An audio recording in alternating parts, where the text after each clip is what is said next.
setelah eventnya selesai, ya cemasnya hilang, itu berarti wajar. Tapi kalau kecemasan ini nggak jelas apa yang saya khawatirkan, apa yang saya takutkan gitu ya. Udah 2 minggu berturut-turut tidak ada perbaikan dan sampai mengganggu kehidupan kamu sehari-hari, itu disebut dengan gangguan kecemasan. Tapi jangan self-diagnose ya. Kenapa? Nggak semua hal yang mirip itu pasti diagnosisnya itu.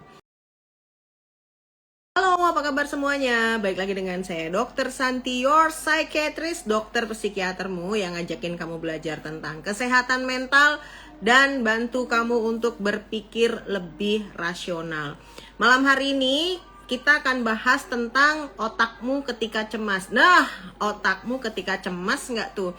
Jadi kenapa membahas tentang topik ini? Ya karena banyak teman-teman tuh yang masih berpikir bahwa kecemasan tuh sekedar perasaan aja gitu ya. Sesuatu yang bentuknya ya sebenarnya dengan rileks-rileks aja itu bisa terselesaikan dan nggak ngerti penyebab kecemasan tuh sebenarnya kayak apa gitu ya. Halo Rizky, apa kabar? Halo semuanya, selamat malam yang sudah bergabung malam hari ini. Kita akan bahas tentang otakmu ketika lagi cemas. Ngelihat apa? Ngelihat otak, ya namanya juga otakmu ketika lagi cemas. Nah, kenapa ngelihat otak? Ya emang kecemasan kan otaknya di otak. Siapa bilang kecemasan otaknya di dada? Masih adakah yang berpikir seperti itu? Oh, dua. Jangan ya, kecemasan itu letaknya ada di otak gitu ya. Jadi situasi dan kondisi bagaimana kita memahami itu sangat penting supaya kita bisa mencapai kondisi yang paling baik saat menghadapi suatu kondisi kecemasan. Jadi kamu ngerti what to do-nya gitu ya. Dan disclaimer terlebih dahulu, kalau kamu nonton video ini dalam bentuk video, bukan live, ketawaku, bercandaanku adalah bentuk interaksiku bersama teman-teman ketika lagi live bareng ya. Jadi nggak ada niatan ngeceng-cengin, nggak ada niatan untuk mungkin tidak empati ya, tapi bagian dari seru-seruan bareng ketika live di malam hari ini gitu ya. Oke, baiklah, without further ado, aku pingin ngajakin teman-teman untuk bahas definisi dulu gitu ya. Jadi kecemasan itu apa? Prinsipnya kecemasan adalah perasaan tidak nyaman seperti khawatir atau takut. Bisa ringan, bisa berat. Jadi kalau ditanya temenku kok berobat ke dokter Santi 3 bulan selesai, kok aku harus berbulan-bulan? Ya karena memang kecemasan itu ada grade-nya, ada ringan atau berat, ada sedang gitu ya. Dan setiap orang memiliki perasaan cemas. Hanya kalau sampai berlebihan disebut dengan gangguan kecemasan. Jadi perasaan cemas tuh wajar nggak? Wajar. Yang jadi masalah adalah gangguan kecemasan atau anxiety disorder gitu ya. Nah, kapan disebut sebagai gangguan? Kalau satu, sudah terjadi dalam jangka waktu yang lama gitu ya. Lebih dari 2 minggu. Dok, aku tuh cemas, wajar gak sih? Cemas wajar kalau misalnya kamu hari ini cemas karena besok pagi ujian. Atau kamu seminggu ini cemas karena misalnya mau menghadapi suatu kondisi yang harus dengan persiapan mental gitu ya. Tapi kemudian setelah eventnya selesai, ya cemasnya hilang, itu berarti wajar. Tapi kalau kecemasan ini nggak jelas apa yang saya khawatirkan, apa yang saya takutkan gitu ya. Udah 2 minggu berturut-turut tidak ada perbaikan dan sampai mengganggu kehidupan kamu sehari-hari, itu disebut dengan gangguan kecemasan. Tapi jangan self-diagnose ya.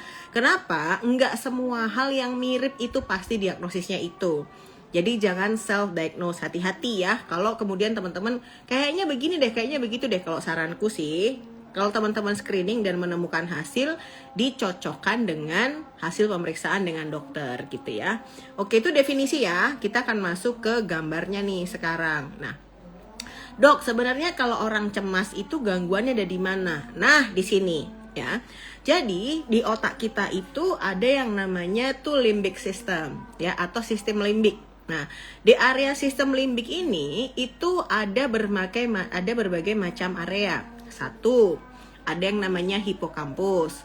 2, ada yang namanya amigdala. 3, ada yang namanya hipotalamus. Ada juga pituitary gland. Nah, masing-masing area ini punya fungsinya sendiri-sendiri gitu. Yang pertama kita ngomongin yang hipotalamus dulu.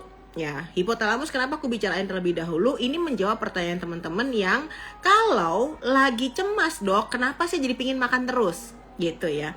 Kalau saya lagi cemas, dok, kenapa saya jadi nggak doyan makan? Atau dok, kalau saya lagi cemas, kenapa rasanya saya itu jadi kehilangan libido gitu ya. Aduh dok, kenapa nih kalau saya lagi cemas itu saya jadi begini begitu. Jadi ini berkaitan di limbic system ini. Nah, hipotalamus ini nih dia in charge dalam mengatur rasa lapar, ya, haus, suhu badan gitu ya. Kemudian pleasure, kenikmatan, dan juga meregulasi hormonal. Makanya kalau teman-teman yang memiliki kecemasan jangka panjang, beberapa itu mengalami siklus menstruasi yang tidak teratur gitu ya. Ada juga yang sampai kemudian secara kronis mengganggu fertilitas. Itu bisa terjadi gitu ya. Nah, tadi bicara tentang hipotalamus, sudah mengerti sekarang bahwa oh ternyata begitu regulasinya, kenapa ganggu makan, kenapa ganggu hormonal gitu ya. Nah, kita bicara tentang hipokampus ya, yang aku selalu bilang hip gitu ya. Si hipokampus ini dia in charge dalam memory processing ya. Bagaimana kemudian mengikat antara memori dengan emosionalnya. Contohnya, sama-sama makan nasi, yang satu nggak sedih, yang satunya sedih. Kenapa ada orang sama-sama makan nasi tapi emosinya itu beda? Ternyata yang satu ketika makan nasi, melihat nasi, memorinya itu adalah memori bahagia, bersama keluarga, makan bareng gitu ya. Jadi nasi di hipokampus orang tersebut adalah happy moment gitu. Tapi untuk orang lain yang misalnya kesulitan makan, gak bisa dapat uang untuk bisa makan, pertama kali dia bisa cari duit itu dia pertama kali bisa makan nasi dengan bebas, maka nasi itu mengandung rasa haru di dalamnya, emosi yang melekat itu haru. Ada juga mungkin orang yang lagi makan nasi itu sambil dimarah-marahin sama orang tuanya pas kecil, dikata-katain, dimarah-marahin gitu ya, sehingga nasi itu melekat dengan memori takut atau cemas. Itu bisa terjadi. Makanya hanya dari satu memori aja di masing-masing orang itu benar-benar bisa menjadikan kondisi emosi yang berbeda-beda gitu. Selamat malam Ilmi. Jadi itu yang akhirnya kenapa orang itu melihat benda yang sama responnya bisa berbeda. Ini yang juga selalu ditanyain, lah dok, sama-sama kerja di tempat yang sama dimarahin kok dia responnya lebay amat. Gak bisa gitu. Orang itu punya memori yang berbeda gitu ya. Kemudian kita masuk ke amigdala. Nah, inilah yang menjadi the center of fear ya. Jadi amigdala ini alarm system. Jadi setiap kali kita melihat ancaman, itu amigdala lah yang bereaksi pertama kali ya. Jadi dia sebagai respon alarm pertama gitu. Ketika melihat suatu ancaman tuh nggak harus mau ditabokin gitu ya, tapi sesuatu yang membuat kita takut, sesuatu yang membuat kita cemas, bahkan dalam pekerjaan ya, atau misalnya pertemanan itu juga ada kan threat-nya. Misalnya rejected, misalnya di pekerjaan tuntutan pekerjaan yang berlebihan sehingga kita nggak ngerasa bisa fulfill, itu juga bisa menimbulkan threat di amigdala gitu. Jadi tahu ya sekarang ya tempatnya cemas itu ada di mana. Jadi cemas tuh letaknya di situ gitu. Nah, bagaimana sih sebenarnya meresponnya seperti ini? Jadi, ketika kemudian si amigdala itu menerima ancaman, ya, dia melihat suatu ancaman, dia akan merespon ancaman ini dan kemudian mencocokkan dengan memori yang dia punya. Itu, mencocokkan dengan memori yang dia punya. Makanya ada orang tadi ngelihat nasi, itu dia bereaksinya happy. Ada orang ngelihat nasi, reaksinya haru. Ada orang lihat nasi, reaksinya cemas.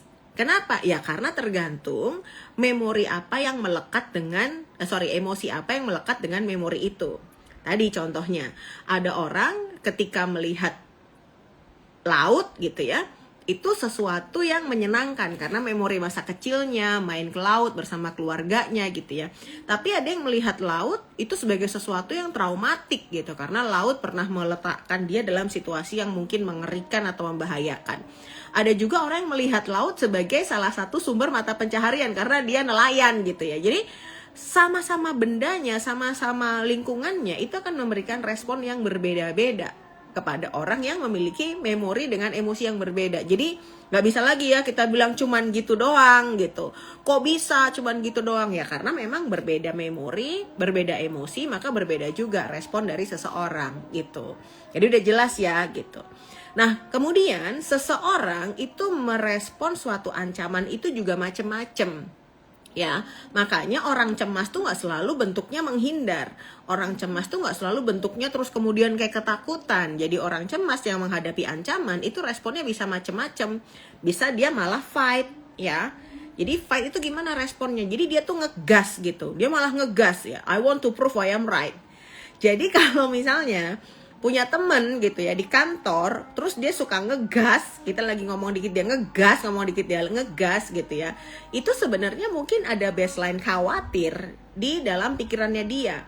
Ada baseline khawatir terhadap ancaman yang mungkin sebenarnya nggak terlalu mengancam, tapi karena dia memberikan respon seperti itu di memori hipokampusnya, maka dia merespon dengan cara ngegas dulu. Ya, hyper aggression, dia nggak bisa dengarkan dengan baik gitu ya, dia tidak punya kemampuan mendengarkan dengan seksama, dia pinginnya mengontrol keadaan. Ini juga bisa bagian dari respon fight, I want to prove why I'm right gitu. Nah ini yang paling sering, memang kan flight ya, I don't want to deal with this gitu kan. Ketika orang cemas ya avoidance, udah deh nggak usah, jangan ngomongin soal itu, aku nggak mau gitu ya. Atau tadi putting issues off, nggak sama sekali mau ngomongin. Atau misalnya justru perfeksionis. Jadi teman-teman perlu memahami bahwa orang-orang yang perfeksionis itu baseline-nya itu adalah kecemasan gitu ya. Kalau misalnya punya temen kok ngerjain atau ngumpulin pekerjaannya tuh kayak telat terus, ini belum tentu males loh ya. Bisa aja dia adalah orang-orang yang perfeksionis gitu ya. Jadi sampai kemudian menunda sampai sesempurna mungkin baru dikumpulin. Akhirnya apa? Sering telat deadline ya, kesannya kayak nggak dikerjain. Padahal dia itu berusaha sesempurna mungkin karena takut salah. Flight, menghindari sebuah masalah gitu. Nah ada juga yang freeze ya. Orang yang mengalami ancaman itu bisa juga freeze, I don't know what to do, ya, feeling stuck, feeling numb, dissociative, not listening, not replying gitu. Nah, beberapa kasus yang saya sering kadang-kadang miris gitu ya, dengar komentar-komentar di media sosial ketika ada korban, misalnya maaf, ada sexual assault atau ada korban yang mengalami suatu kekerasan, terus dibilang, lah, kok nggak lari sih lah, kok nggak teriak sih lah, kok nggak begini sih, diam aja, jangan-jangan menikmati. Aku dalam hati, kalau ada di sebelah ya, kalau ada di sebelah saya, maka pasti akan saya perungges itu mulutnya ya. Akan saya perungges seperti ini mulutnya ya. Kalau misalnya ada di sebelah saya komentar seperti itu, wah itu mulut tuh udah saya perungges ya. Kalau sudah aku gituin tuh mulutnya ya. Gemes banget kalau yang kayak gitu-gitu komentarnya. Ini loh, ada yang disebut dengan respon freeze. Ya, nggak semua orang tuh yang dapat ancaman tuh bisa fight. Nggak semua orang yang punya ancaman tuh bisa lari. Kalau dia freeze, dia itu sampai nggak ngerti, dia disosiatif, ya. Menikmati, perungnya tabokin banget itu bibirnya ya, jedotin, kayak gitu ya. Jadi hati-hati banget mengomentari sesuatu yang ngerti aja nggak tahu gimana, tahu aja nggak ngerti nggak ngerti padahal gitu. Jadi diiris-iris kasih perasaan, lebih sadis ternyata Bapak Hendra ya. Jadi seperti itu. Jadi kalau ada orang mengalami suatu musibah, kok nggak lari, kok nggak teriak, kok nggak gini, bego amat, bisa ada freeze. Dan itu tuh orangnya juga nggak mau begitu, bukannya dia tuh mau diem aja ya. Jadi seperti itu situasinya perungges itu ya. Jadi seperti itu. Nah ada lagi yang namanya fawn. Nah yang fawn ini tuh biasanya kalau di kantor-kantor tuh jadi tumbal proyek dia ya. Kenapa? Karena si fawn ini nih people pleaser dia. I want everyone to be happy. Jadi dia nggak punya boundaries gitu. Ya, karena dia cemas takut ditolak, karena dia cemas takut dimarahin atasan, karena dia cemas takut gak disukai temen, dia cemas karena nanti gak bisa fit in. Makanya yang terjadi, I want everyone to be happy, diiyain semua. Ini ya ho-oh, ini ya ho-oh, ini ya ho-oh. Ini repotnya apa? Kadang-kadang di perkantoran nih, yang font kayak gini, dibenci teman, dicintai atasan. Atasan seneng banget dong, ya kan, dapat anak buah yang semuanya diiyain, ngerjain ini tuh mau gitu kan, padahal tertekan sebenarnya dia. Nah teman-temannya yang ngeliat apa? Penjilat atasan, padahal dia juga tertekan. Nah siapa nih yang paling sering datang ke klinik saya? Ya ini si Fon ini. Because I want everyone to be happy. Dia menekan perasaannya sendiri. Dia memilih menekan perasaannya, nggak berani ngomong, akhirnya dia sakit. Kalau yang modelan ngegas, itu bikin sakit orang lain. Jadi sama-sama cemas ya. Itu kalau yang fight itu jadinya nggak terlalu tersiksa-siksa amat kali gitu ya. Tapi kalau yang fawn, ini biasanya gangguannya tuh jadi gangguan generalized anxiety disorder, psychosomatic gitu ya. Itu sering kali di situ gitu ya. Apakah yang fight, apakah yang freeze juga mengalami seperti itu? Ya, bisa juga mengalami. Tapi kebanyakan yang datang ke klinik itu tipe-tipe yang fawn ya, yang dia people pleaser gitu. Oke, ini dari sisi respon seperti itu. Nah, secara fisik ini menjelaskan dari efek-efek kecemasan yang bisa berujung kepada gangguan fisik gitu. Loh dok, saya ini loh dok sudah datang ke penyakit dalam, saya sudah datang ke dokter saraf, saya sudah datang begini begitu ke dokter jantung. Kok disuruhnya ke dokter Santi? Saya kan nggak gila ya dok. Kok saya dibilangnya kesuruh ke psikiater? Emangnya saya bipolar? Emangnya saya depresi? Emangnya saya skizofrenia? Saya kan nggak ODGJ. Nah gini penjelasannya ya. Orang ketika mengalami kecemasan tadi ya, itu terjadi yang namanya memunculkan adanya hormon-hormon stres yang disebut dengan kortisol, disertai juga dengan adrenalin. Nah, ketika kemudian stresnya ini berkepanjangan atau nggak bisa diatasi, tadi contohnya 2 minggu berturut-turut gitu ya, maka yang terjadi adalah adrenalin dan kortisol itu didistribusikan ke seluruh tubuh. Iya nih Ki, aku tadi itu lagi nyariin peluitku di mana nggak ada. Jadi gitu ya. Jadi lagi kita tenang-tenang, tiba-tiba kok berdebar nih, deg deg deg deg deg deg deg deg gitu. Kok tiba-tiba napasnya engap nih, kayak duh, saya mau pingsan nih dok, saya mau pingsan nih. Tiba-tiba tangan keringetan. Wah cerita temen nih, tanganku sering keringetan. Wah ini sakit jantung nih. Penyakit jantung ciri-cirinya keringetan di telapak tangan nih. Sakit jantung ciri-cirinya keringetan di telapak kaki nih.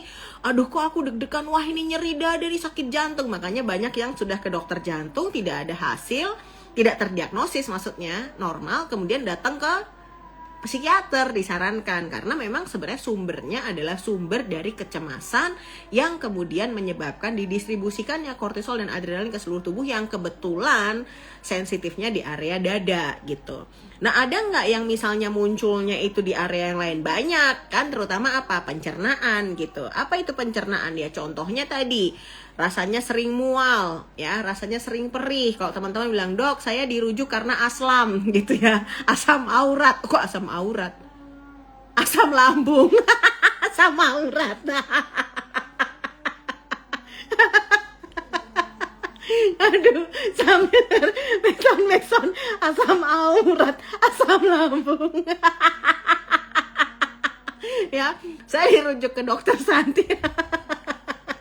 Saya dirujuk ke dokter Santi karena saya sakit asam lambung ya dok ya gitu. Oh ya oke. Nah memang ada hubungan langsung kan, ada disebut dengan brain and gut axis ya kan, dimana apa yang terjadi di otak kita itu akan mempengaruhi lambung kita. Apa yang terjadi di lambung kita akan mempengaruhi otak kita, karena memang reseptornya itu, reseptor serotonin di otak dan di lambung itu sama-sama banyak gitu ya.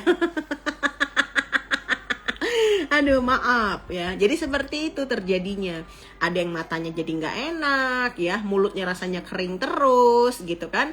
Kemudian berdebar-debar, ototnya kenceng gitu. Ini juga banyak nih keluhannya gitu dok. Saya kok rasanya bangun tidur tuh pegel-pegel.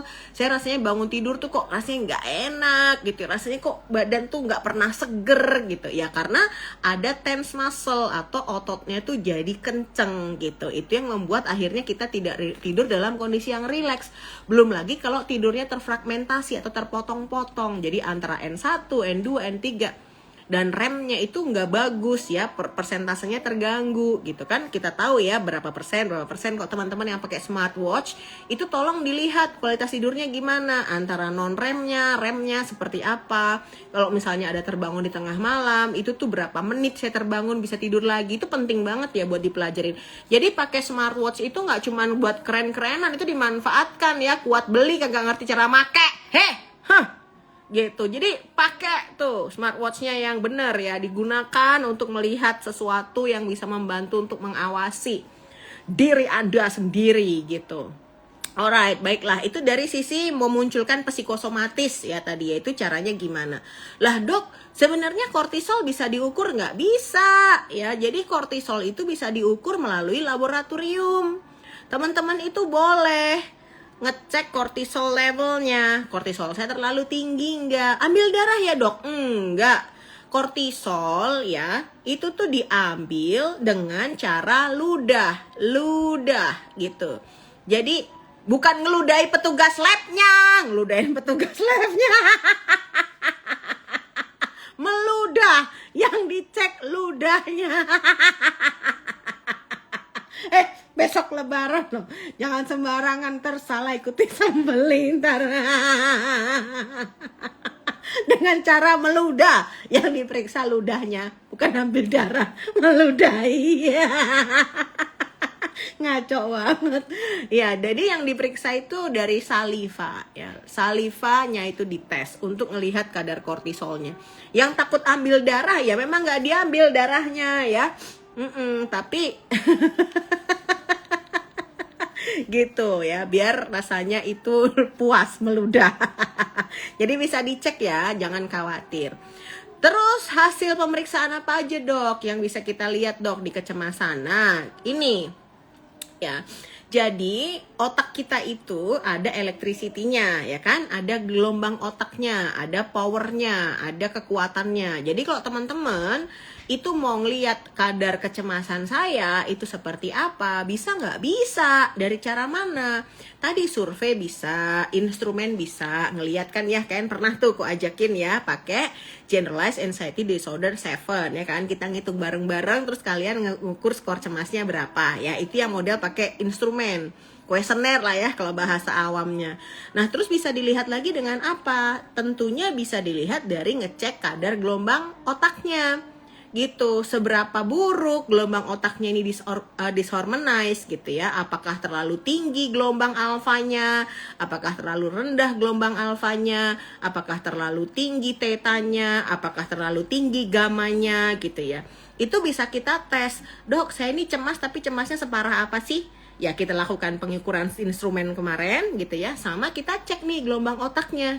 Jadi direkam otaknya gitu untuk melihat sebenarnya seberapa parah nih anxiety-nya gitu. Penting ya dok diukur, penting ya dok dilihat seberapa buruk, seberapa parah gitu ya. Penting dong. Penting pakai banget. Kenapa? Itu menentukan jenis terapi yang bisa kita gunakan. Kalau kondisinya itu kecemasan ringan ya, ringan sedang, kita cobain tanpa obat dulu. Ya kan? Misalnya dengan minum vitamin, misalnya dengan merubah pola hidup, misalnya dengan deep breathing, misalnya dengan relaksasi, latihan grounding dan lainnya gitu ya. Kita bisa coba ketika memang kecemasannya atau anxiety-nya ada di level ringan sampai dengan sedang.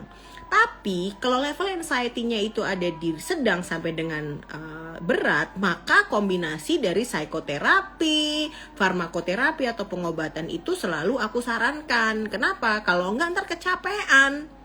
Itu apalagi kalau udah berat, terus udah coba terus, kan udah capek dengan kecemasannya gitu ya. Jangan dicoba gitu. Belum lagi kalau udah santai aja, santai dipikir orang cemas bisa santai semudah itu gitu ya. Nah kita lihat nih di sini.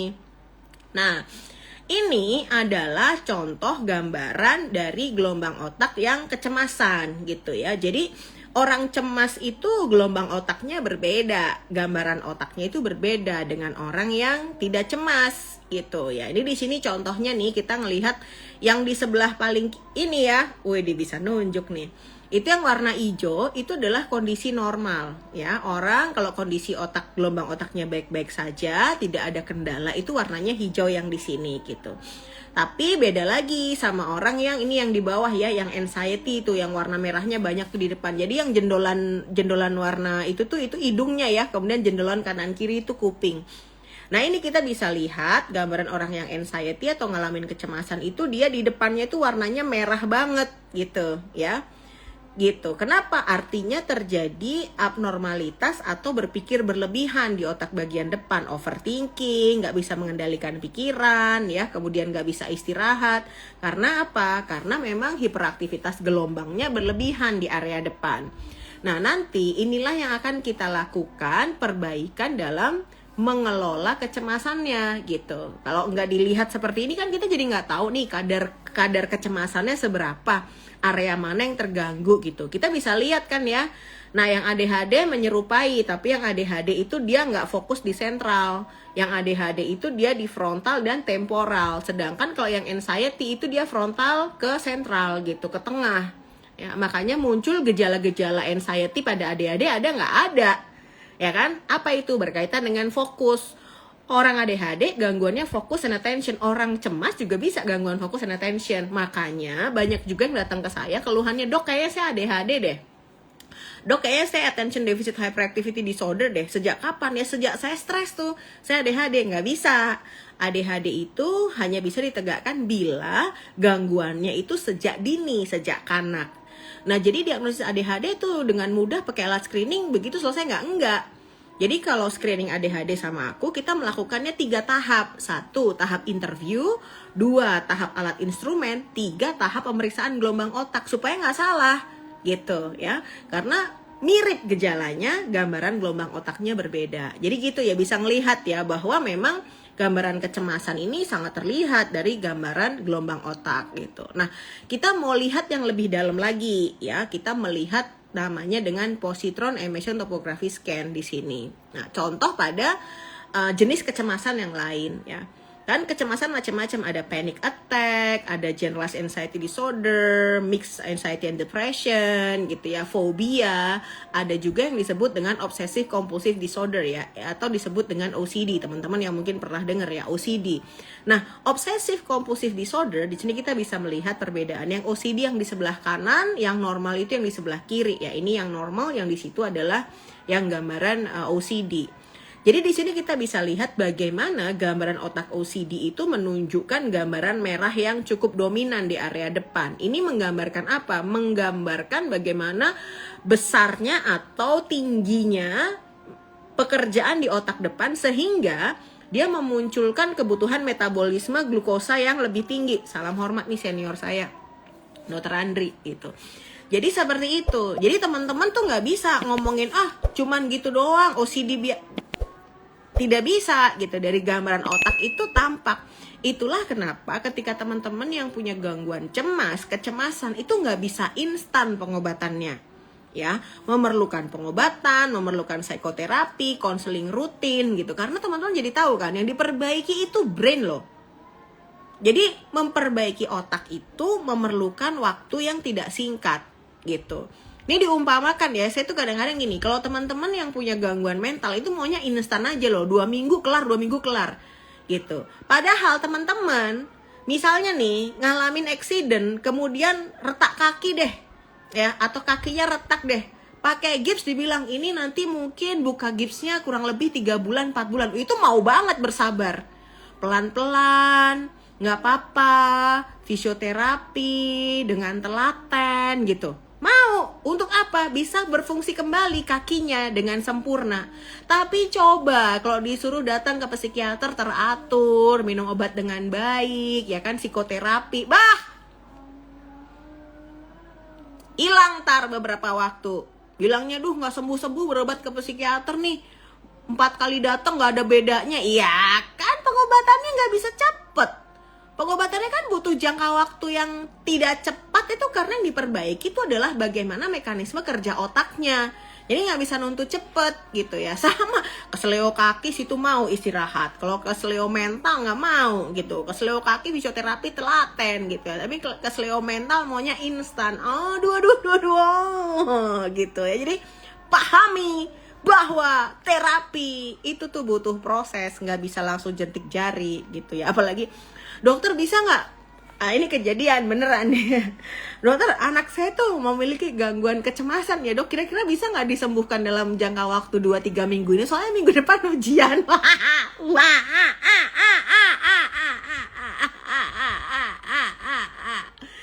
Oh, bisa nggak? 3 minggu lagi ujian soalnya. Wah. Angkat tangan ya. Oke. Berikutnya, kita ngomongin panic disorder. Kan tadi ada ya, generalized anxiety. Oh, terima kasih. Ini Karunia Damajanti. Telaten sekali, saya rajin ya. Jadi, tadi kan ada generalized anxiety disorder, ada panic attack kayak gini ya, ada juga psikosomatis, ada Dr. Andri tadi ya, pakarnya psikosomatis di Indonesia. Teman-teman kok ngalamin psikosomatis, saya sarankan lah datang ke beliau lah. He's one of the best gitu ya, yang ada di Indonesia. Jadi teman-teman, kalau teman-teman memiliki panic attack, ini tampilan otaknya kayak gini nih ya, bedanya sama otak orang yang tidak punya panic attack ya. Orang yang punya panic attack itu kenapa kemudian mengalami gegap gempita ketidakmampuan membantu diri sendiri. Saya bilang ya, ketidakmampuan, bukan ketidakmauan ya, beda nih. Nggak mau itu kan artinya nggak ada usahanya. Orang-orang dengan gangguan kecemasan itu bukan nggak mau loh, bukan nggak mau, mau. Siapa juga yang mau cemas? Siapa juga yang mau panik? Mereka tuh juga mau mengobati dan membantu dirinya sendiri. Cuman dalam situasi begini, itu mengalami gangguan kemampuan dalam membantu dirinya sendiri. Kenapa? Kita bisa lihat ya, bagaimana otaknya itu lebih tidak aktif dibandingkan yang sedang normal. Makanya pengambilan keputusan terganggu, ya judgementnya kemudian salah, mekanisme dia membantu dirinya sendiri itu menjadi terhambat karena memang terjadi hypoaktif di area otaknya, sehingga kemampuannya dia juga menganalisa masalah itu bisa keliru. Karena apa? Otaknya tidak berfungsi dengan baik ketika dia mengalami panic attack. Apalagi kalau misalnya panic attack kemudian dia hiperventilasi. Hiperventilasi itu apa? Nafasnya ngap-ngapan kayak gitu ya. Yang terjadi apa? Suplai oksigen ke otak nggak lancar. Kalau suplai oksigen di otak nggak lancar, otaknya nggak bisa kerja, ya kan? Kalau otaknya nggak bisa kerja, gimana dia mau berlogika? Jadi kayak gitu tuh patternnya, teman-teman. Jangan teman-teman mikir, disuruh begini aja kok nggak bisa sih, disuruh gitu aja kok nggak bisa. Bukan gitu. Makanya teman-teman yang punya gangguan cemas itu berlatihnya harus tiap hari. Contoh, cara bernafas efisien itu latihannya tiap hari. Jangan tanya, dok tips mengatasi kecemasan, udah dikasih tips, dicatat terus besok berhasil gitu. Dok tolong tips menghadapi panic attack, dijelasin, dicatat terus besok pagi berhasil gitu. Ya nggak bisa. Ada orang belajar teknik menjadi atlet olimpiade, baca buku terus besok maju di olimpiade. Gak ada atlet bisa masuk PON, itu aja trainingnya berbulan-bulan. Nah, kita bisa sampai pakar menghadapi kecemasan kita, itu juga butuh learning, training, belajar. Gak bisa cuman minta tips, gak dikerjakan. Gak bisa cuman nanya, terus disimpan. Belum lagi nyimpen, nge-save. Postingan, tiap ada postingan di-save. Postingan, tiap ada postingan di-save. Diterapin enggak? Dilantar gak berhasil. Dok, aku udah membaca. Udah nyoba. Udah, berapa kali? 2. Minum kopi dulu deh.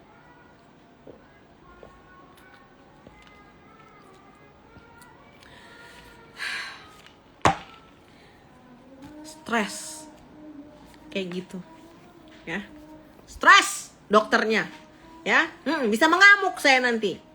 Tipsnya ada nggak dok? Lagi dikasih tips 2 nih, dok tambahin tipsnya lagi, tambahin tips. Dikasih tips 1 aja belum tentu dijalanin, tipsnya lagi ada nggak dok? Tipsnya lagi apa dok?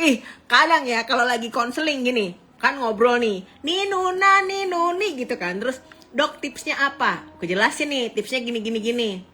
Tips yang lain lagi ada nggak dok? Gini. Itu udah tips kedua ya. Terus nanya lagi, dok ada lagi nggak tips yang lain? Terus nanya lagi, dok ada tips yang lain? Tadi nanya 3 tips itu dicatat aja kagak ya. Nanya 4 tips itu kapan ngejalaninnya? Jalanin aja dulu 1, jalanin aja dulu 2. Kalau udah tuh 2 dijalanin nggak bisa, nanti saya tambah tipsnya ya. Tips. Orang nggak dikerjain tips. Jalanin dulu, dikerjain gitu ya. Baru nanti minta tips tambahan. Nge-save doang kagak di ini ya kan. Bisa bermasalah nanti ya. Udah habis ya. Udah ngomel. Jadi baiklah. Attention ya. Ini karena nggak ada quotes di malam hari ini, karena ini masalah kecemasan, nggak ada quotes gitu ya. Jadi tolong jangan self-diagnose. Jangan cocokin gejala di internet, ya. Jangan self-treatment. Konsultasi jangan via chat. konsultasi jangan via chat. Apalagi kalau teman-teman tuh punya kecemasan, jangan konsultasi via chat. Kenapa? Teman-teman tuh kalau via chat itu ekspresinya tuh nggak dapet. Jadi teman-teman silahkan kalau misalnya mau online consultation itu carinya yang video base, yang via video ya. Jadi dokternya sama teman-teman tuh bisa ngobrol, ada suaranya, ada ekspresinya, supaya dokternya juga bisa ngeliat gitu ya. Nah kalau teman-teman butuh farmakoterapi atau kira-kira butuh pengobatan, datang ke dokternya langsung ya, offline, supaya teman-teman lebih enak pemeriksaannya. Tapi kalau misalnya masih pingin online, saranku jangan via chat. Ya, pilihlah platform konsultasi itu yang pakai video base, supaya teman-teman tuh lebih enak pemeriksaan yang dilakukan oleh dokter atau psikiaternya gitu ya. Jadi catatan nih, beneran ya, diperhatiin baik-baik.